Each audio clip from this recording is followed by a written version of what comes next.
Sabe aquela ideia que a gente ouve desde criança? Que a educação é o grande caminho para todo mundo ter as mesmas chances na vida. Que não importa de onde a pessoa vem, a escola tá ali para nivelar o jogo. É uma ideia bonita, né? E muito forte.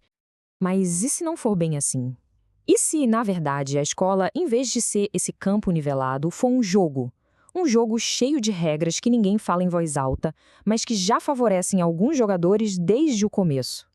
É exatamente essa provocação que a gente vai analisar agora.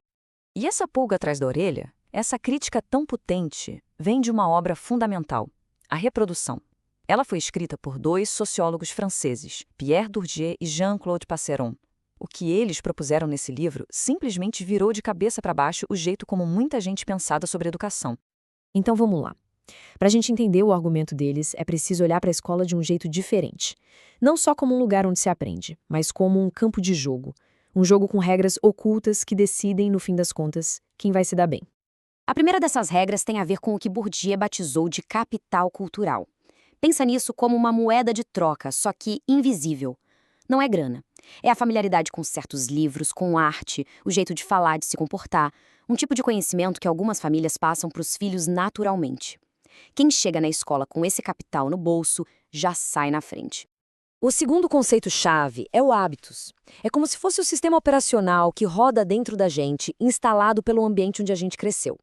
Ele que dita, de um jeito quase automático, os nossos gostos, nossas reações, o que a gente acha normal.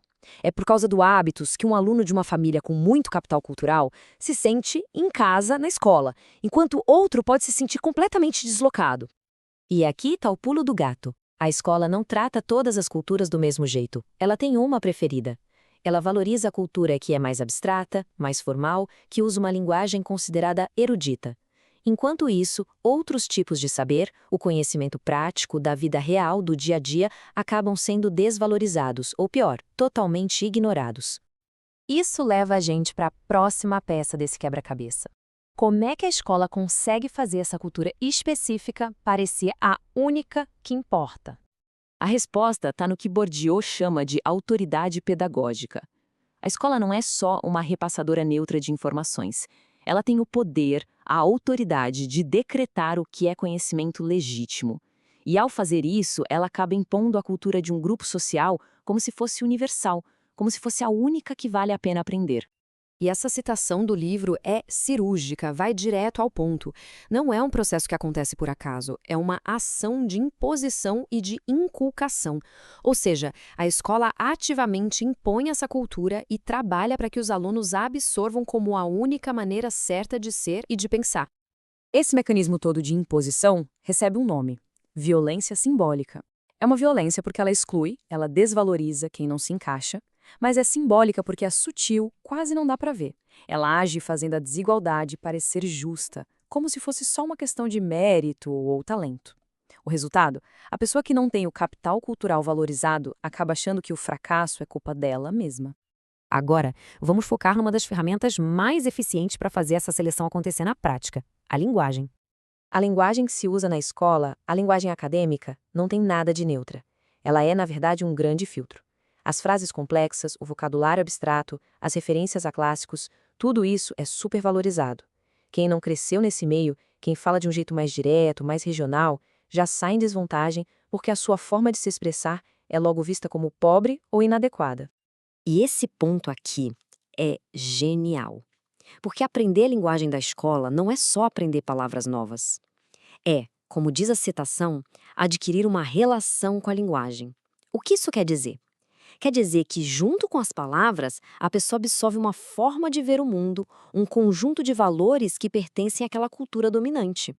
Ok, então juntando todas essas peças, como é que no fim do dia tudo isso serve para manter a desigualdade social, passando ela de geração em geração? O ciclo funciona mais ou menos assim, em 4 passos. Primeiro, os estudantes chegam na escola com bagagens culturais totalmente diferentes. Segundo, a escola escolhe uma dessas bagagens como a única certa. Terceiro, o sucesso de quem já tinha essa bagagem é visto como mérito, escondendo a vantagem inicial. É o que Bourdieu chama de falso reconhecimento. E quarto, o ciclo se fecha. A estrutura da sociedade se reproduz. Os filhos da elite tendem a continuar na elite. A história se repete. E aqui que vem a conclusão mais provocadora de todas. Para Bourdieu, o sistema escolar não está falhando. Na verdade, ele está funcionando perfeitamente. O fracasso de tantos alunos não seria um defeito, mas sim a prova de que a escola está cumprindo a sua verdadeira função social, a de manter as coisas exatamente como estão, conservando a estrutura de poder. Isso tudo deixa uma pergunta gigantesca no ar. Se a escola, como a gente conhece, funciona para reforçar a ordem social, o que seria necessário para construir um sistema que, de fato, oferecesse oportunidades reais e genuínas para todo mundo? A teoria de Bourdieu não dá respostas fáceis, mas nos força a repensar a educação desde a sua raiz.